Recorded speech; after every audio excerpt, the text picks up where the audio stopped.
everybody, I'm Morgan Moore, and this is another episode of the OEMC podcast, Answering the Call. And today I have a very special guest for you, PCOII Debra White. Debra, thanks so much for joining us. You were in the first civilian class. How did that process even come about? Did you have a background with public safety? I had no background. Well, with the first civilian dispatch class, well, for starters, I've been in communication 40 years going on, 40. It'll be 39 years this year, 40 next year. The whole years in communication. So when I became a dispatcher for that 1994, that first class, I was already a police operator number 1, call taken over at 1121 South State. So we knew they was going to hire civilian dispatchers, and so we started getting applications ready. And in the beginning, when I started with City of Chicago as a teletype operator, I just wanted to advance into the city because it was a nice opportunity to get a feel of typing. I was a secretary and typing was my thing. So I just applied for typing, didn't know nothing about call taking, dispatching, just a city job, teletype operator, and communication. We had to sit there and teletype it on a big machine and send it out to the district. Say, example, man wanted for auto theft, going to 25th.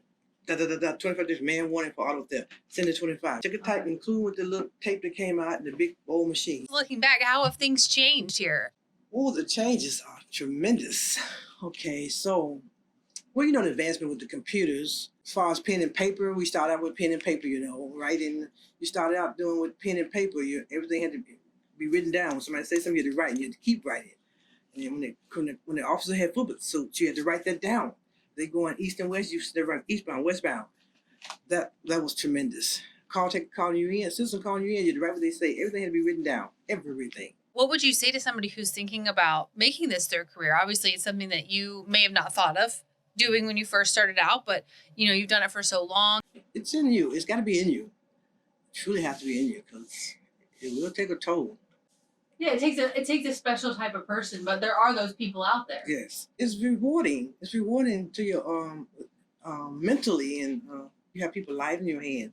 Although you can't do nothing about it physically, but mentally you have to be prepared, and you have their life. You have the officers' lives in your hand by listening, knowing where they're at all the time.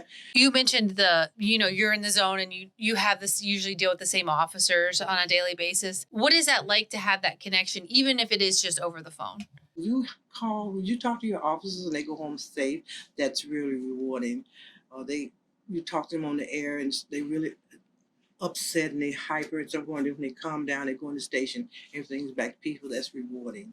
It's and then when you talk to someone on the phone and with fire get them the help they need, it's rewarding. When you're in the moment, you are one because the officer tell you to call this fire department and find out this. You call the fire department, they give you information, you call CT. It's all like one process, and you don't distinguish this is somebody else, this is somebody else.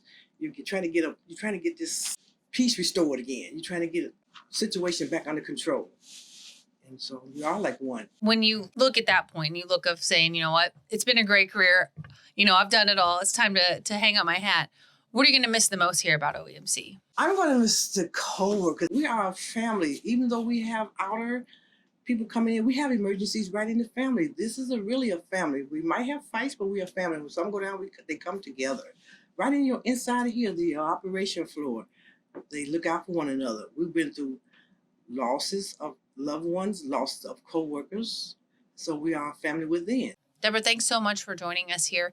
And thank you for listening. Don't forget, all of our other podcast episodes are on our YouTube page, or you can always download the app and find everything you need right there.